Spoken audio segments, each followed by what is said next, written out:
Və qaydaq mövzumuza. Demək ki, günümüzün mövzusu qədim Türk dilində, proto-Türk dilində, əski Türk dilində rütbə, rəhbər adları ilə bağlıdır. Artıq qeyd etdiyim kimi tarixçilər güman edir ki, 6000 ildən günümüzə ilk tayfa birlikləri və bunu dövlətlərin formalaşması davam etdirmişdi. Və bu zaman təbii ki, insanlar rütbə, rəhbər, titul kimi qavramları inkişaf etdirməli idi. Lakin dilin təhlili göstərir ki, əslində ilk boylarda, tayfalarda insanlar müəyyən rəhbər, titulu qavramlarından istifadə edirdi. Lakin dövlətləşmənin yaranması ilə bu rütbələr arasında müəyyən fərqlər də yaranacaq. Firidun Cəlilov bu ünvanlardan bəzilərinə toxunaraq o göstərir ki, türk dillərində baş sözü olduqca işlək söz olmuşdu və bunlardan başqam, elbaşı və bunun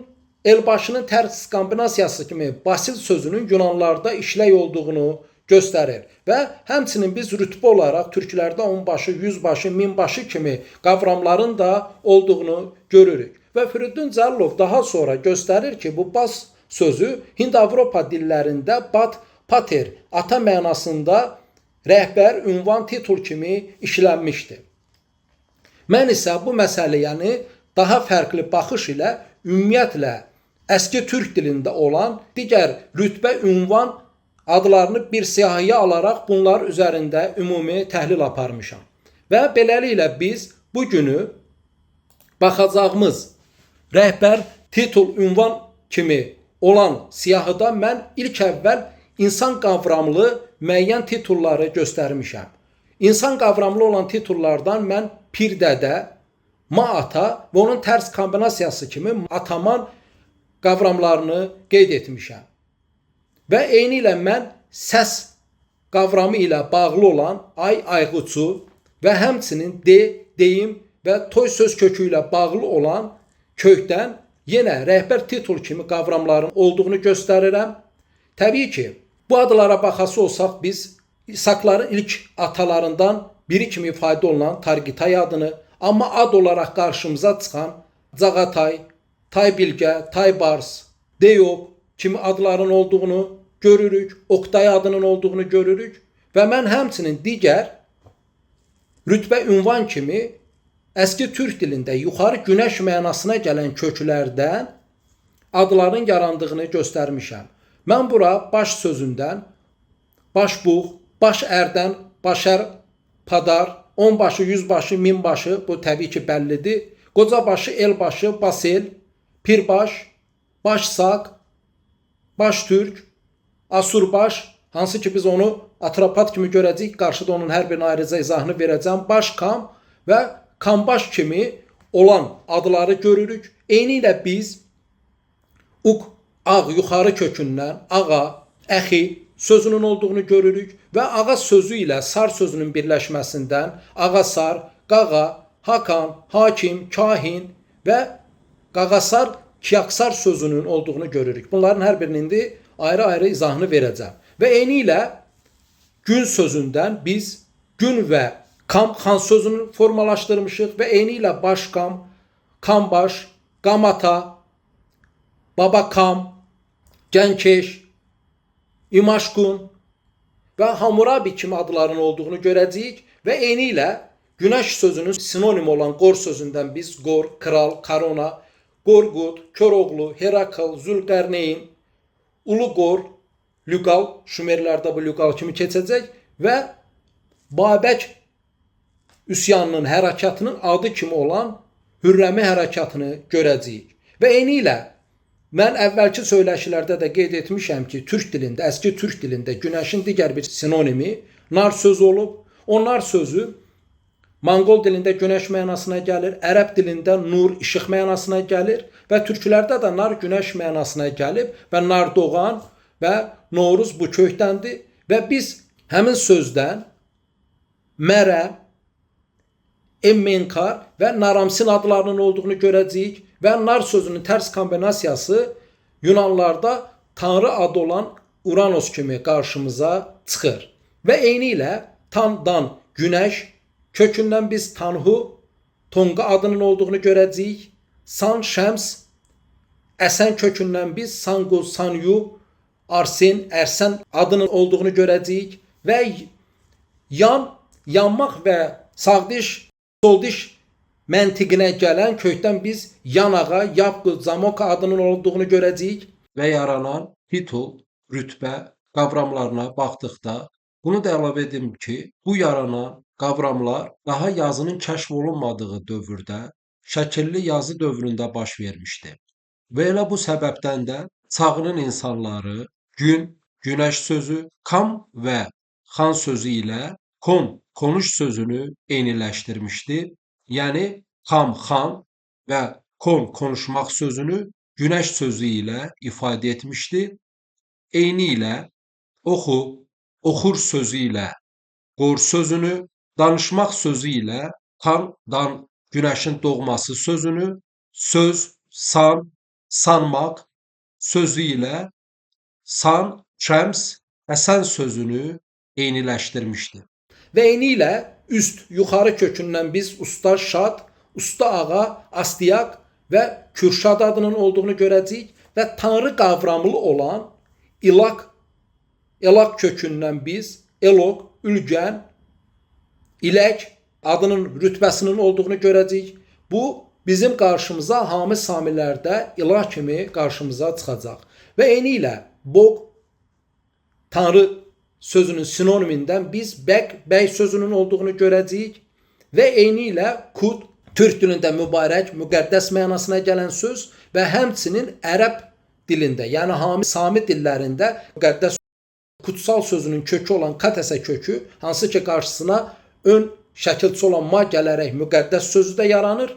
Kökündən biz qədeş sözünün olduğunu görəcəyik və həmçinin güc qavramından biz Kürşad, Harpak adının, Arsen, Ruslan adının, Bars, Əvrasib və Boris adlarının olduğunu görəcəyik. Və bütün bu dediklərimi indi gəlin bir-bir izah etməyə çalışaq.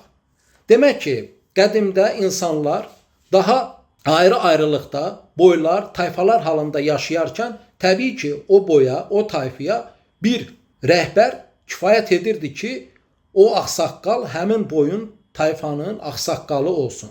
Və insanlar da həmin rəhbərə digər ərlərdən, insanlardan fərqləndirmək üçün mütləq ki, müəyyən bir ad vermək məcburiyyətində qalırdı. Və biz ən geniş yayılan rütbə kimi gün sözündən, kam sözünün və gün sözünün sinonimu olan qor sözündən yenə qor sözünün rəhbər mənasına gələn bir ünvan kimi formalaşdığını görürük. İndi qarşıda bunu açacağam. Və insanlar eyni ilə topluluqları daşa, qayaya rəsm edərkən, adi insanları çəkərkən, adi insan süliyyətləri çəkirdi. Lakin həmin o insanların rəhbərini göstərmək üçün rəsmdə daha yazı dili yoxdur, yazı əlifbası yoxdur. Rəsmlərdə bunu göstərmək üçün yeni bir üsul tapdı. O insanın başına günəş rəsmi çəkərək həmin insanı digər insanlardan fərqləndirməyə çalışdı. Və elə bu səbəbdən də ər sözü adi insanı bildirirsə, onun saati sağa keçən ra kökü ilə onun başına işıq çəkərək ras kökündən rəis, rəsul kimi sözlərin kökünü formalaşdırdı. Və eyni ilə daha sonra rəsul ilə xanı ayırmaq üçün də bəzən həmin insanın başının üzərinə ay rəsmi çəkməyə başladı. Və biz ilk əvvəl müəyyən ilk topluluqlarda, ibtidai icma quruluşunda, ilk topluluqda insanların yalnız misal üçün gün sözündən bir ünvanı, titulu ayırdığını, izah etdiyini görürüksə, daha sonra biz eyni ilə gün sözündən həm kam, həm fleksiya ilə, yəni səsləri dəyişərək xan sözünü formalaşdırdığını görürük. Yəni günümüzdə türk dilində olan, bax kam sözünü də bilirik, xan sözünü də bilirik. Lakin kam ilə xanın eyni kök olduğunu neçə nəfər bilir və ya bu günə kimi kim göstərmişdi ki, kam ilə xan sözü sən demə eyni sözdür və bu gün, günəş söz kökü ilə bağlıdır. Gün sözündən xan sözü formalaşıb, kam sözü formalaşıb, düzdür? Orada n-nın nıqlaşması ilə İngilis dilində olan king sözü var, amma eyni sözdür. Xan, kam və king. Nıqlaşmanla. Demək ki, ilk insan rəhbəri adi insanlardan fərqləndirmək üçün ona gün sözündən kam deyir və daha sonra isə bölgülərin baş verməsi ilə eyni tayfada dini rəhbər ilə hərbi rəhbəri fərqləndirmək üçün insanlar xan və kam sözünü biri-birindən ayırmışdır. Və gün sözünün əsas kökü uq, ağ köküdür. Hansı ki dilimizdə də ağ sözü həm işıq mənasında, həm əski türk dilində yuxarı mənasında işlənməkdədir. Həmin ağ sözünün sayda sağa keçən 2 dəfə təkrarından qağa sözü formalaşıb. Günümüz Azərbaycan dialektində böyük qardaş, ata mənasında biz hələ də qağa sözünü işlədirik. Və qağa sözünündən fərqli olaraq biz qağa, hakan və xaqan sözlərinin olduğunu görürük. Təbii ki, hakan ilə xaqan sözü eyni sözdür. Sadəcə olaraq burada qığı fonetik keçidi var. Və türkülər ağ ilə kam sözünü birləşdirərək kamın daha üst mərtəbəsini bildirmək üçün xaqan sözünü formalaşdırıb. Və eyni ilə həmin xaqan sözü daha sonra bizim qarşımıza Hami-Sami dillərində, məsəl üçün Yahudilərdə dini rəhbər olan haham kimi və ərəblərdə olan kahin kimi qarşımıza çıxır. Və biz beləliklə gün, kam, xan sözünün eyni kök olduğunu gördük və görürük ki, zamanla demək insanlar dini rəhbər ilə hərbi rəhbəri bir-birindən ayırdıqda artıq eyni söz 2 fonetik dəyişim ilə 2 fərqli söz kimi deyilib. Eyni ilə fikir verin, türkülərdə hakan, xaqan hərbi titul daşıyırsa, qağa sözü türkülərdə böyük qardaş, ümumi rəhbər mənasını daşıyırsa, bu Hami-Sami dillərində dini rəhbər kimi qarşımıza çıxır. Bunun da görünür əsas səbəbi biz tarixə baxdıqda görürük ki, Hami-Sami topluluqlarında dini rəhbər daha öncəliklidir. İndi bunu ortaq lüğət bazasından mı formalaşdırıblar, yoxsa hansından alıb, bu ayrıca düşünülə bilər. Bunu qarşıda zaman qalsa danışarıq. Və həmin bu kam, gün, kam, xan kültürü o qədər geniş yayılmış bir kültürdür ki, biz bunun böyük coğrafiyaya və min illər ərzində yayıldığını görürük. Və mən qeyd etdim ki, gün sözünün sinonimi olan qor sözü də rəhbər titul mənasına gələn bir sözə çevrilmişdir. Hansı ki biz qor sözünə baxdıqda bu qor sözündən Hind-Avropa dillərində kral sözünün və tac mənasına gələn korona sözünün olduğunu görürük. Və bu paralelliklərlə biz daha sonra türkülərdə, daha sonra kamların boynunda günəş simvolunu ifadə edən medalyonların olduğunu görürük. Və bu medalyonların izinə biz həmçinin Alyaskaya qədər gedən daha sonraki qəbilə başçılarının medalyonunda da görürük. Eminlə biz Teymurilər bayrağına baxdıqda orada 3 ədəd dairə ortasında nöqtə olan damğanın olduğunu görürük. Bu əslində yenə həmin günəş qor kültürünün davamı olub rəhbərliyi ifadə edən simvoldur. Və eyni ilə biz Hindistan kültürünə baxdıqda burada dini rəhbərlərin əsasən 2 qaşının ortasına günəş rəsmini nöqtə ilə qoyduğunu və ya üzlərinin hansısa hissəsində bunu damğa formasında və ya boya ilə etdiyini görürük. Və eyni ilə biz indi qor kültüründən danışdıqda görəcəyik ki, qor sözü Zülqərneynə qədər davam edən bir kültürdür.